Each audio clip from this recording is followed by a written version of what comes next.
What is going on, ladies and gentlemen? Welcome back to the channel. My name is Paul. This is the Leeds Therapy. I really hope you're doing well. Thank you as ever for stopping by. Like I said, I always appreciate it. On the right-hand side of the screen, got it right this week, you will see all of my socials, and I would really appreciate it if you could get involved with them.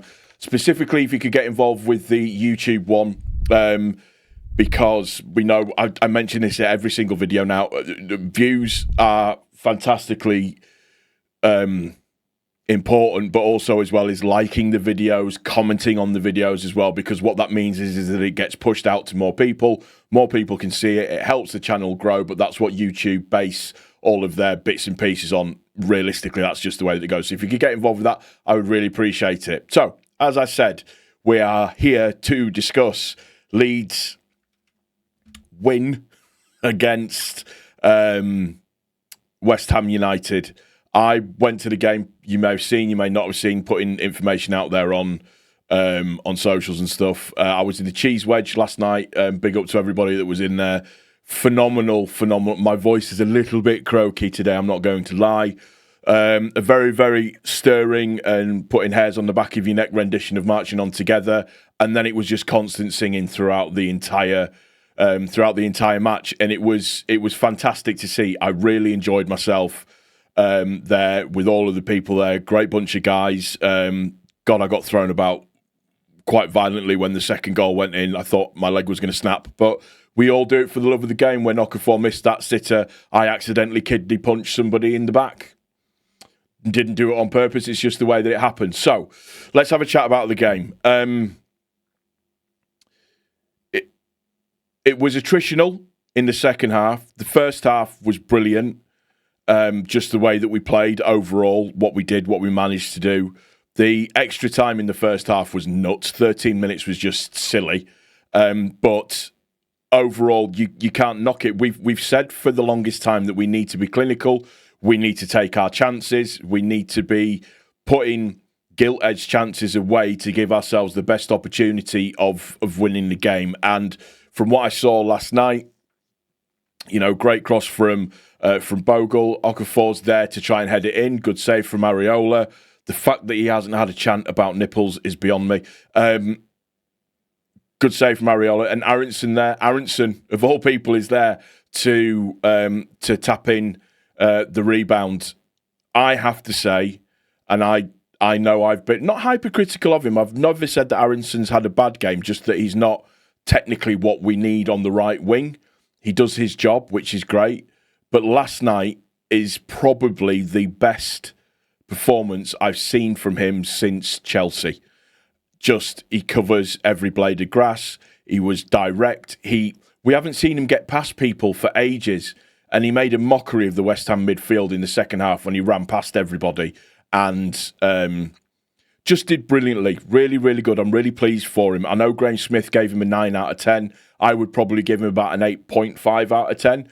The only reason I would say that is just his inability sometimes to just not do the simple thing. That's the only complaint that I've got.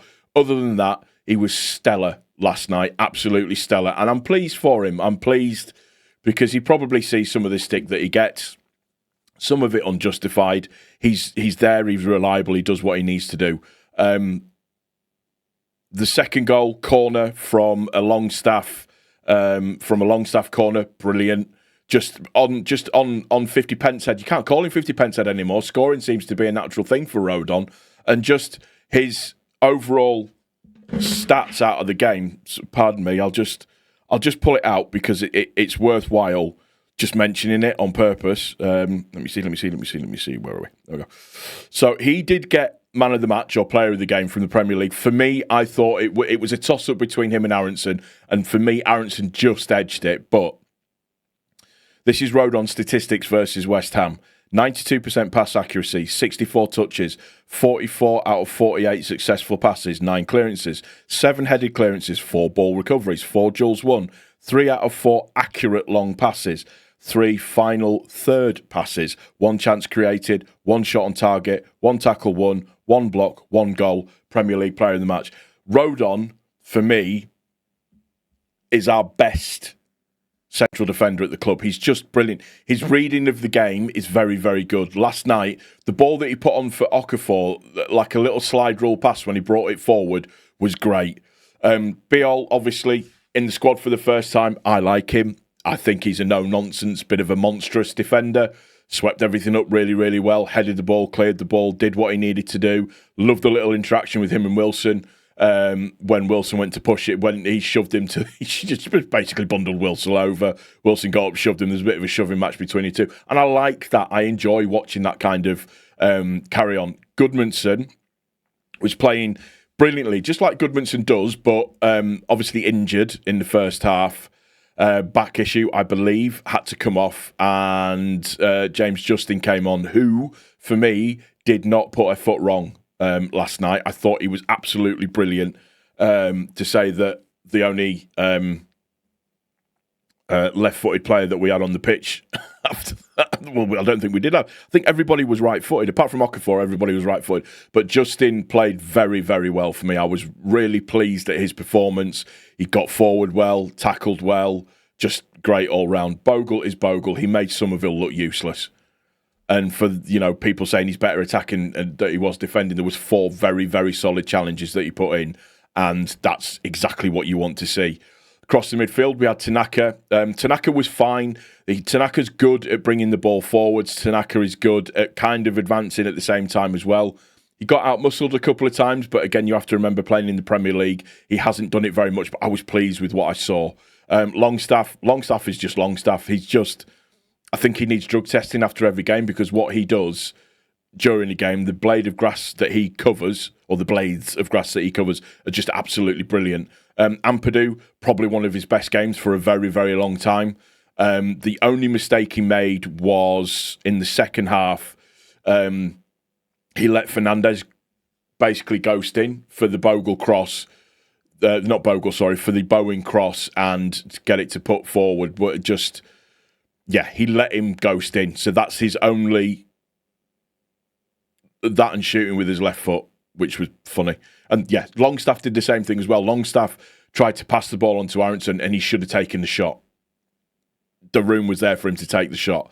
And I love it when we're on the front foot and we're pressing high. When we're on the front foot and pressing high, we're very, very good. Just, again, my humble opinion. You then had DCL up front. DCL is a nightmare to play against. He made their central defender look like a pub team defender, in my humble opinion. He won everything. He was knocking balls down. He would work so perfectly in a 2. If he was in a 2, it would be absolutely brilliant. But he worked perfectly, chasing, closing down, harrying. No notes for DCL whatsoever at all. I thought he was brilliant. I mean, he was knackered by the time he came off, just purely because the amount of ground that he covered. But really, his overall effort was really good to see. Mecha came in for him, did absolutely fine. He's a different version of DCL, but again, did what I would want him to do. So again, absolutely fine and happy with that. Dan James got a little bit of a cameo. There's probably no need for him to come on, given how wet and how slippy the pitch could have been. But no, get him on, get some minutes in his legs. I suppose that's absolutely fine. Gruev came on as well for Tanaka, and Gruev played absolutely fine. Harrison came on in the second half because I think they're only planning to play Okafor for 50 to /60 minutes. They basically played 60 minutes because of the 13 minutes extra time, so there's no need to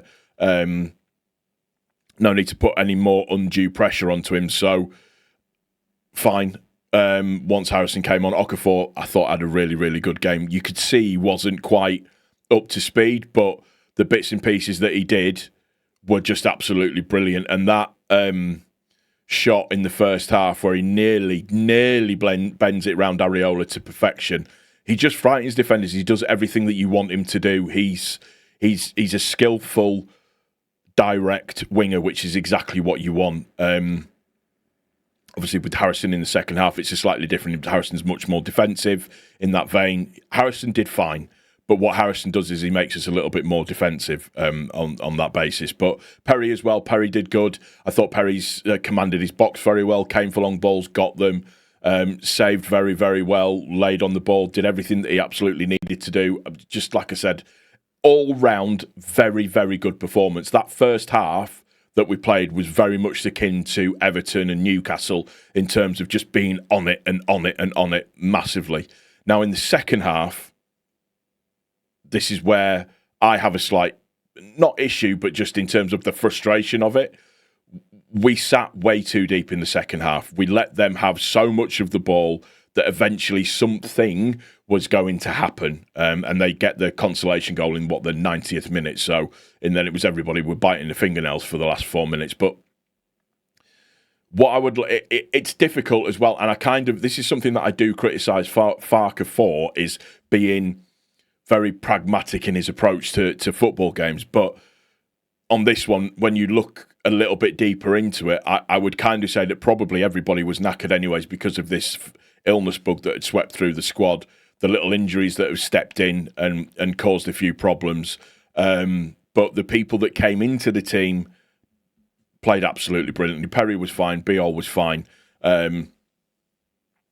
Tanaka absolutely fine. So I'm enthused with that. And the other players that had to come in because of substitution, so James Justin coming in played absolutely fine. But I would just like to see us maintain that not high press, but just maintain that pressure for the other 45. We let them come on to us far too much. It wasn't a bad performance by any stretch of the imagination, but it was just too defensive, in my opinion, to allow them to come on to us as much as what we did. And it's something that I don't know if it's conscious that the team do, or if it's something that Farke has said, right, I need you to sit in a little bit more. But when you have Harrison on the left wing, we are naturally going to sit deeper. That's how we play. Aronson was knackered by the time he was brought off. So, you know, it stands to reason that he was maybe a little bit tired and we were sitting a little bit deeper. But that midfield, Ampadu started to sit quite deep as well. But, I mean, we pretty much, bar the goal, we stood up to everything that was thrown at us, which is really, really good. So from a defensive point of view, absolutely fine. I would just like to see us progress the ball a little bit more. And I talked about this with Jer from The View, and Jer mentioned it. If you're looking to conserve energy, the best way to do that is by having the ball. So if you've got the ball, you can dictate the pace of the game, rather than not having the ball and constantly having to, move side to side and move around all the time, which tires you out quite a lot, physically and also mentally as well. But that's not me going, we're shit. Absolutely not. It's just, this is that kind of, when you step up to the Premiership, the next kind of level forwards, if that makes sense, is that being able to maintain, like a Man City do, like an Arsenal do, being able to maintain that, and like a Liverpool do, being able to maintain that high press and being able to maintain that pressure, rather than sitting in and going, will come on to us. Because when we sit in a lower block, we don't generally tend to do as well.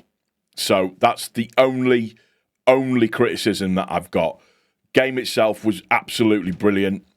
I've lost a lot of my voice. Everything else is absolutely fine. But yeah, that's going to do it for this one, guys. My son's just opened the door. God love him. If you've enjoyed the video, like it. If you've got any comments, please make sure that you put your comments in. Also, like I said, it's really, really important. If you're not subscribed, subscribe. Turn your notifications on. Oh, I'm knackered now. That's going to do it for this one. I will speak to you later on. Take care of each other. Most importantly, take care of yourself. See you later. Cheers.